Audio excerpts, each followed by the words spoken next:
Assalamualaikum warahmatullahi wabarakatuh.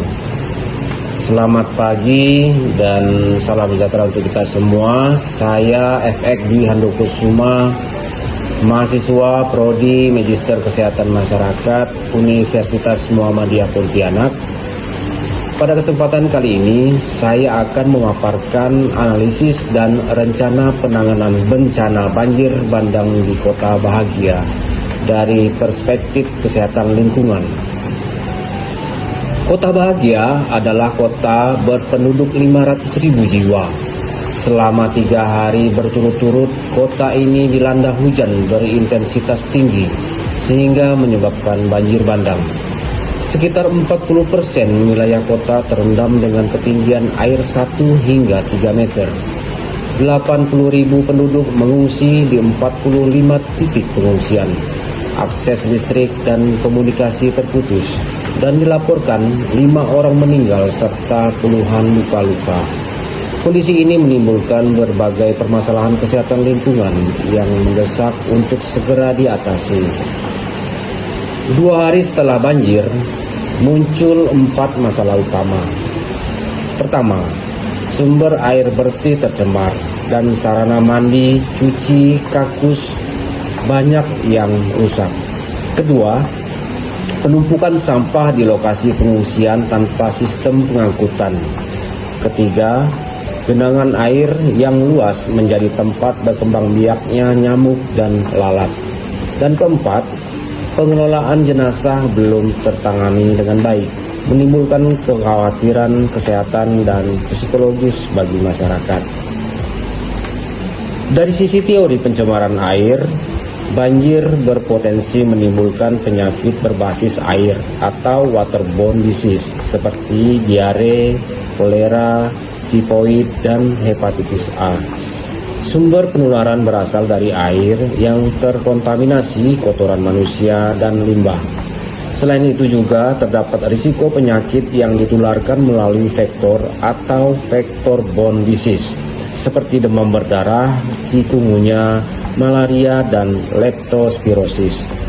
Genangan air dan penumpukan sampah menjadi tempat ideal bagi nyamuk dan tikus untuk berkembang biak.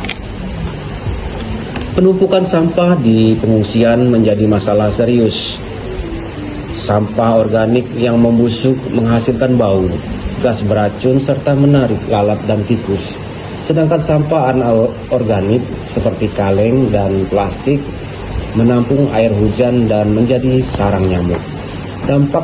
Dampaknya adalah meningkatnya kasus penyakit menular, pencemaran air dan udara, serta menurunnya kualitas lingkungan tempat pengungsian. Dalam situasi darurat, penanganan kesehatan lingkungan mengacu pada prinsip WAS, yaitu Water, Sanitation, and Hygiene. Air bersih harus tersedia minimal 15 liter per orang per hari, dan jarak sumber air tidak lebih dari 500 meter dari tempat tinggal pengungsi. Untuk sanitasi, idealnya 1 jamban digunakan oleh 20 orang dengan pemisahan antara pria dan wanita.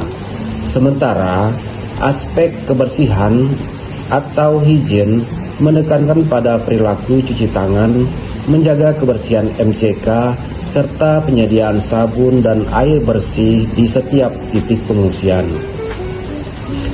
Dalam tanggap darurat, kita berpedoman pada beberapa regulasi nasional.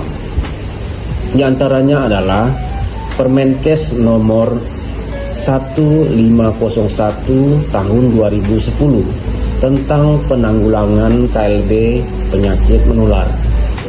Yang kedua adalah Peraturan Kepala BNPB nomor 7 tahun 2008 tentang pedoman penanggulangan darurat bencana. Dan yang ketiga adalah Permenkes nomor 70 tahun 2016 tentang standar pelayanan minimal bidang kesehatan. Selain itu, kita juga mengacu pada standar SPARE yang mengatur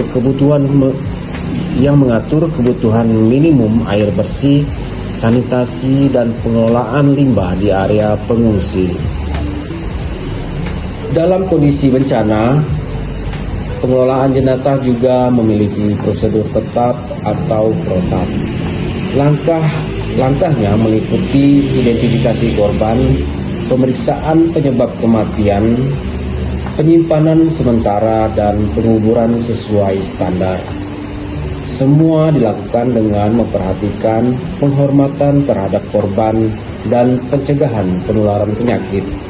Protap ini penting agar tidak terjadi penyebaran infeksi dan untuk memudahkan proses identifikasi di kemudian hari.